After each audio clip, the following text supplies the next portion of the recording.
everyone. I'm Marian Waldman with Teach My Kid to Read. And today for our library interview, we have Beth Bevars, the library director of the Lodi Whittier Library in the Finger Lakes Library System. And I'm sure when everybody hears the Finger Lakes, they know it's a beautiful community, and we think of the wine country. But why don't you tell us about your library and the community? Sure. So we are in Lodi, which is in southern Seneca County. Seneca County is literally between the lakes. We have Cayuga to our east and Seneca to our west. We're closer to Seneca Lake here, but we are definitely literally on the wine trail. You can just go a few miles south of us and have wine tasting, have food. It's really quite nice, actually. It's a nice place to be. But we are part of Finger Lakes Library System, 5-county region, and there are 5 libraries in Seneca County. So there are 2 that are very small, and then the other 3 are larger, but we all work together cooperatively to try to serve our community. We have South Seneca Central School is the one that our more southern 3 libraries serve. So we're very unusual in that the 3 of us, Obed, Interlaken, and Lodi, all serve South Seneca Central School, which we're close to other school districts, but that, we're all supposed to serve the same school, which we get a little bit in each other's way occasionally, but we try to, work together for the benefit of the children. My little village here, Lodi, we have no gas stations. We have no, places to buy food. Certainly there are a couple stop signs. That's about all. We are putting in a hitching post for our Amish patrons. So, we have a multitude of people, but it's really over a huge range of those who school, those who homeschool, and then the Amish community. We don't have Mennonites. Those are more in the northern end of Seneca County, but we have several churches of Amish here. So that's a completely different type of service that we're able to provide them. Yeah, well, how fascinating, because, when you think of the demographics, and of course, we're based here in New York State, a couple of hours from you, and certainly we do have a Mennonite and Amish community, but I've never even considered just as a librarian having to serve all your patrons that, that would be, part of your mix, and, how wonderful and fascinating, and, in your town, what a diverse what a diverse community you're serving. It is, and it's fun, and I've been a director here now for 2 years, and so I would say I'm still building relationships, but we're getting more and more Amish coming in as they begin to realize what we have to offer. And so I think when the hitching post goes in, that will be a visual sign of, how welcoming we can be and what services we have. So it's a lot of fun. Yeah. Wow. How really just what an interesting community. And when you said a hitching post, I wasn't envisioning that literally people would be using the hitching post. Right now there's a couple trees they like to use, and I've asked them where they would like to see it. And of course, everybody has a different opinion. So I don't know. I better stop asking at this point. We'll just put it somewhere. But down in the shade, there's a little creek just below us. So we have a lower parking lot. So I think that's where it's going to go. So we'll see. How fun. I mean, what an interesting library. And that gets into, how with this wonderful collection, now you're creating, and I'm jumping ahead with the questions because I know you're creating a dyslexia section, but I'm going to jump back and say, how did you have an interesting story as well? So how did you first hear about or learn about Decodable Books? Well, probably like most of us, the hard way. My daughter, Maggie, when she was graduating pre-K, the lovely teacher said, there may be a few issues when she gets to kindergarten, which was a surprise because I had no idea there were any issues at all. And sure enough, she was right. But of course, it went over many, many years. And we are a military family, so we were in different states, different school systems, and no school system could figure out what was wrong with her.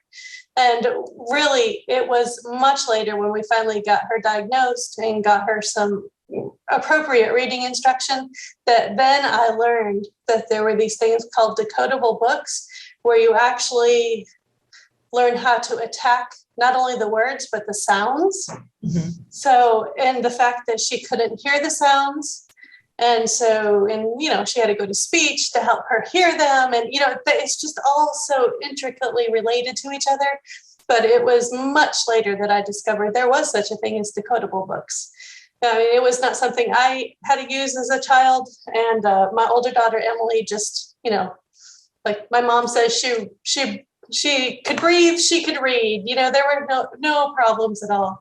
So it was with Maggie, the second one. So I don't know exactly when that light bulb went off, but when I finally realized that there were books that she actually might be able to work through with the appropriate instruction. So yeah, they're wonderful. I love decodable books now. So, and we're pulling some in and having some on our shelf. There's so many choices, and you all have helped me to see what some of the choices are. And I'm, looking forward to talking to the other librarians and educators and parents about how best to display them, how to communicate what these are and what they can do. Trying to work with the teachers in the school system in a supportive way and not perhaps in a combative way, which I have been in myself as that parent. So it's a little bit of a fine line to walk, but I mean, these resources are wonderful. So far so good, but it's early days.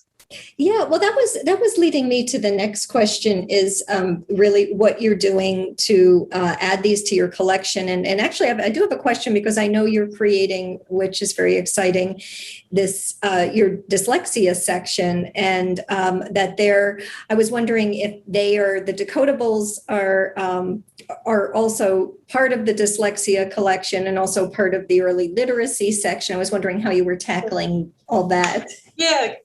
Excellent questions. So we are a very small library. So when you start talking about different sections, you're talking about turning to the left or turning to the right. So, what we were calling it Dyslexia Hub, and I'm not sure we're going to keep that, but that was just my first thought. And so they're parent resources. They're also high-low books, so high interest, low Lexile. When you and I spoke first, I realized that I'm coming from a place of struggle. Like my daughter was a 7th grader reading at a 1st grade level. So my mom heart is saying, give that 7th grader something they can actually be successful at. And then you said when we spoke, well, if we address it at the beginning, like we'll never get to that point. And I thought, oh, of course. I mean, that makes perfect sense. So that I need to have both. I need to have high interest that our older children are able to read, and I need hopefully to build it up from the bottom so that the younger children won't be struggling when they get to 7th grade.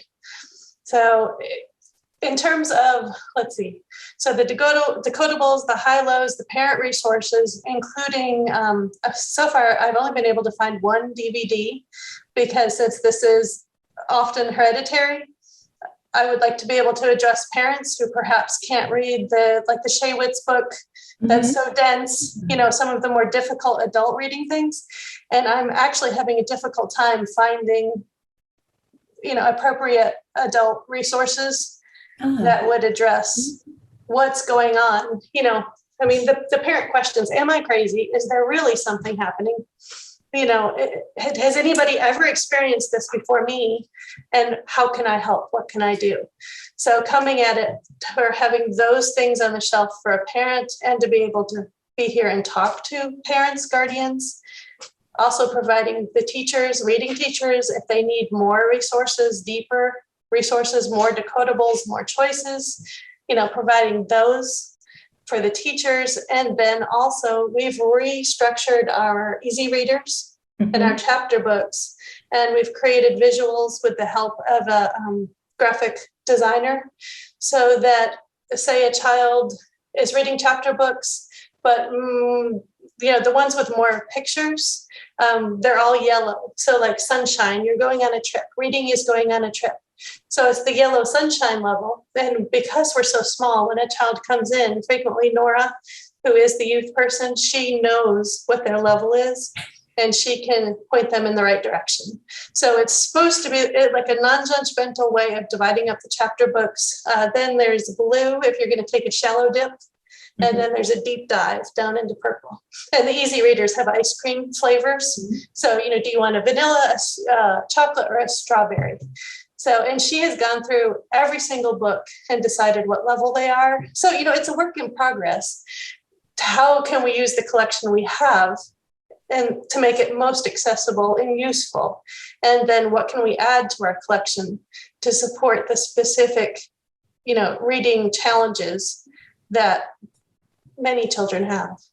So I don't know. Did that answer your question? Yeah, I mean, it's so much, and it's really you're hitting the nail on the head in so many ways, because you're creating the kind of library that parents like you or I would have wanted when we're little and we first were starting to hear, what do you mean there's issues? Well, what can we do? Or is there anything that will help these issues so they're not big issues? And then when there are the big issues, that the library, can say, okay, you're not alone, or here's a path, here's some here's some strategies, this is the approach to intervention that you need to start pursuing. This is what Orton Gillingham is, or this is what structured literacy is. And these are the decodable books that, follow a scope and sequence and start from the beginning. And they'll be able to help your child depending where they are and what they know. Or here's some other resources. Like, I think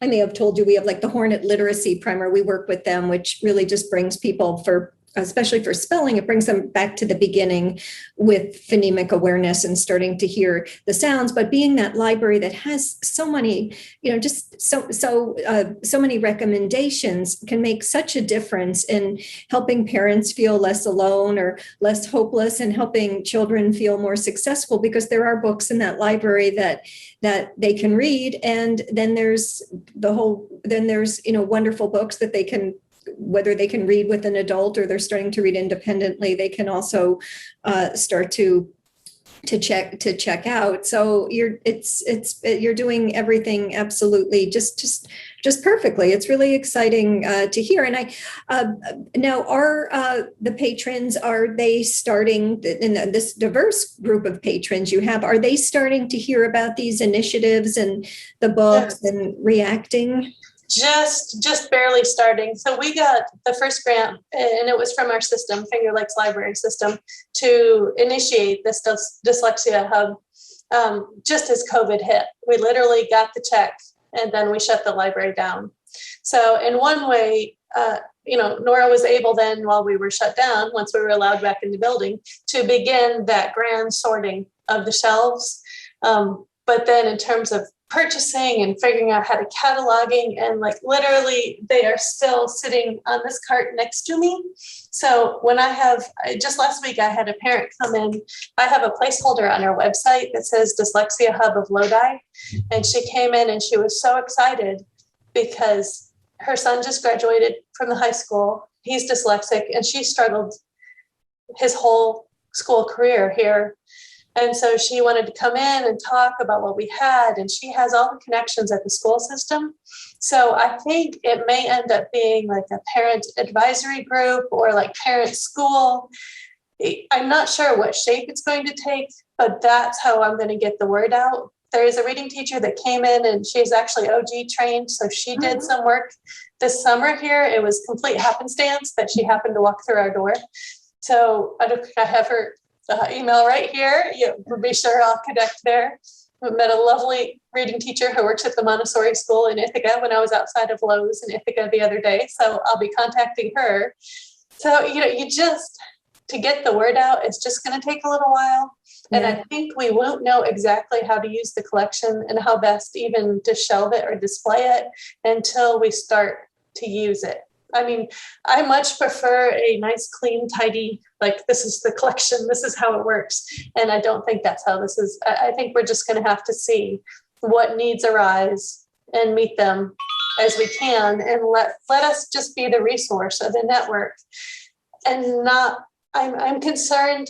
I have my associate level training from the Academy of Orton Gillingham practitioners and educators, but I'm not trained. I mean, this is not, I can't be the expert. I can't be the reading expert, but I think we can be the resource to make the connections. I mean, I need to find OG tutors in the surrounding area, to have them listed. There's just so much work that I can do to pull in information and then make the connections and provide the information, and then keep being the person who can make the phone calls for the parents and see if I can get some answers for them about what's available. I mean, I guess I see that as my role. And I just want to be careful that I'm not the one who's solving the reading problem, because I'm not trained adequately to do that. Absolutely. And I mean, that's the thing, is that we don't all, and I always say it, I mean, it's even in our literature, we don't all have to be literacy specialists, but there is fundamental information that we can all learn that will help so many children. And you're well above most in that fundamental information, and that you may not be able to help somebody that's struggling in third or fourth grade, but you have a path to put somebody on, and you're starting to see some resources in the area. And I mean, just having these resources, is really amazing, and being able to have these conversations. And so there's so many ways that you can start to create these learning centers and offer more tools to parents. But you've done so much already, and it's really amazing to just hear what's taken place in such a short time. And as I said when we started talking, there's been a trend in your smaller rural library, that a lot of these small rural libraries are just doing such great work for the community, because you're able to do it quickly and the need is there. And it seems like the school is starting to get interested in what you're offering. And that's always, I think that's just a great bridge when you start working together with the school. It's it's just to be able to support and supplement reading instruction. I mean, that's a wonderful community literacy initiative. And the outreach to start to, whether it's reaching more reading tutors or reaching more parents or the community about what we offer, that we are this, we are here. Certainly we can help with some of that, with some events, but I do think that word definitely spreads, and it is starting to simmer. And you should, really just be so proud of what you've accomplished. And, the last question I have, what more would you, I think you've already answered, what more would you like to do? You've stated that you want to reach out. There's a lot of different activities you're considering, but are there any other comments or anything else that you just want to share about all this work, or your library or community? Well, our library, very small with only 2 staff people. I'd say my biggest challenge is the fact that we do everything. So I am not moving on this as quickly as I would like. But that's just kind of the reality at this point. So, it will progress and it will move. And I think having people like that mom come in, because now she will go back out and talk to, all the people she knows in the school system. So that's going to help. I always want to do more research and to know more. I feel constrained by, the amount of work I want to do, when what I really want to do is all of this wonderful things. So, but just we are the only of the 3 communities, we're the only one that's not next to a school. Angelican has the middle, or the elementary school, and Ovid has the middle and high. So we are just out sort of in this island, they bus kids from us. So there's sort of a foundational structure of how we could help here as a building, and it's more of a community center that I have in my head, down the road, working with the town and the village. just a bigger picture. But I still need, you sent me, it was like a pathway to reading. And I found that very helpful because it breaks it down. I'm always looking for patterns. So, and that broke it down to, on the left side, you talked about what you could do as a parent, read to your child, lots of use of language and all those things that we did, you and I did when our children were little, which only took us so far. But then on the right side, that's the piece that's missing. And so I feel like I can use that as a template for how I serve our patrons. And I mean, the more ideas and the, talking to other librarians and, just that's the part that gets so exciting. If, one or two children each year are affected, we've helped. We just don't ever want to be in that place where we were, when our children hit that wall. And I'm glad you mentioned that roadmap to reading, because sometimes we use that as a tool ourselves. And I think even here at an event that we're having, that it's not necessarily a place where we're going to have a lot of books out, or we're going to get into, a PowerPoint discussion about how we read, or even necessarily go through our manual, but we do have copies of that visual, and just as in discussion with people to say, hey, and with us, it's more, I'm thinking of the outreach event we're having for our little library where we have authentic text, and we show, this is, these are all the wonderful books and the language side. And there's so many things we can talk about there, but there's a whole missing piece that people like you and I didn't know about. And here's some ways that you can start to build those skills. And these are the resources that help. And sometimes just a visual to have a quick conversation of, I haven't heard about that piece. Or sometimes, my kid is a good reader. Okay, there are natural readers like your other daughter, or, possibly you or I probably might have been natural readers, but, the majority of kids do need to be, I think everybody can be taught to read. It's just our kids that struggle, of course, are going to need a lot of repetition and a lot of structure there. So however we get that message out is really wonderful. Yeah, I mean, it's vital. And it actually changes lives. It does. I mean, I believe it does. And I think that the work you're doing can change lives, because people like you and I did go into libraries and look for answers and try to get some information. And as you said, it took years sometimes to gather it all together and really put together what was going on and what you needed. And to have someone like you in the library, or some of these libraries around, and just say, this is what you need to know. And don't get sidetracked here. Don't get discouraged. These are the steps that you need. And this is how we'll at least support you or help you is really very, very just critical.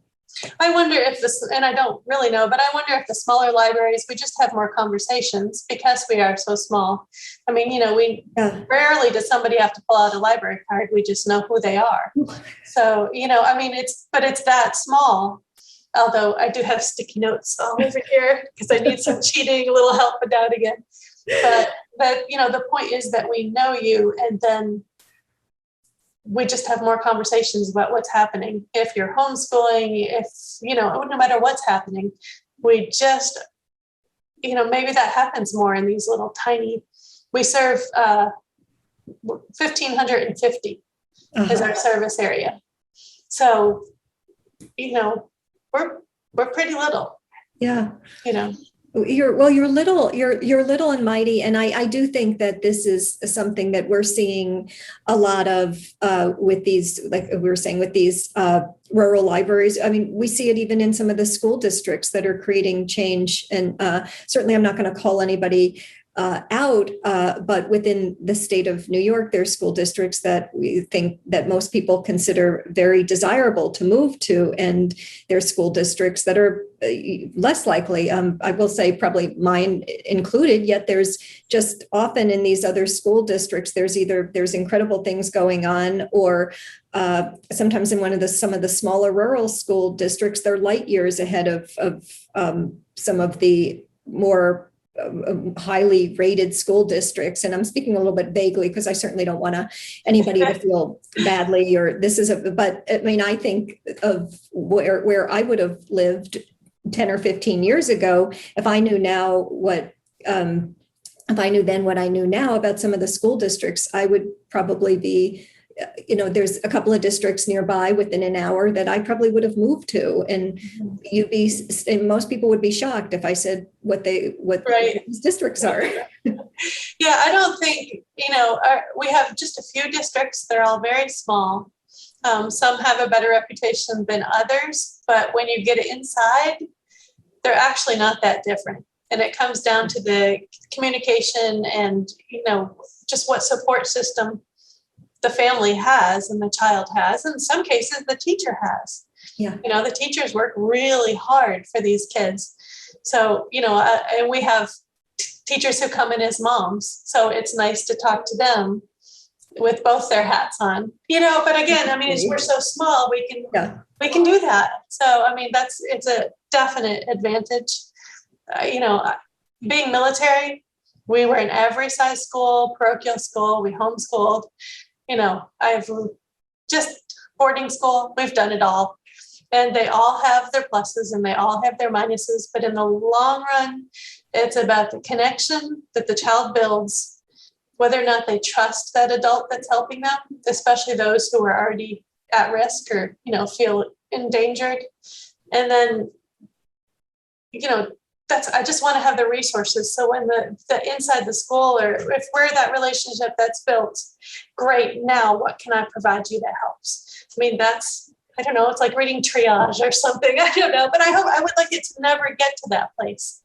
You're so right. And that's why we're always like, our librarians are really literacy first responders. And when we try to get new volunteers, we're always like, you're going to be literacy first responders. So I think we seem to think very similarly. I know we've walked down similar roads, and maybe that's why we see it that way. Well, I am thrilled to, be able to talk to other librarians of any size library and teachers and parents. And we're going to do this together. We're going to make these changes together, not individually. So, so thank you for everything you're doing. And I'm thrilled to be a part of it. Yes. And thank you so much, Beth. Sure. Take care, everybody. Bye.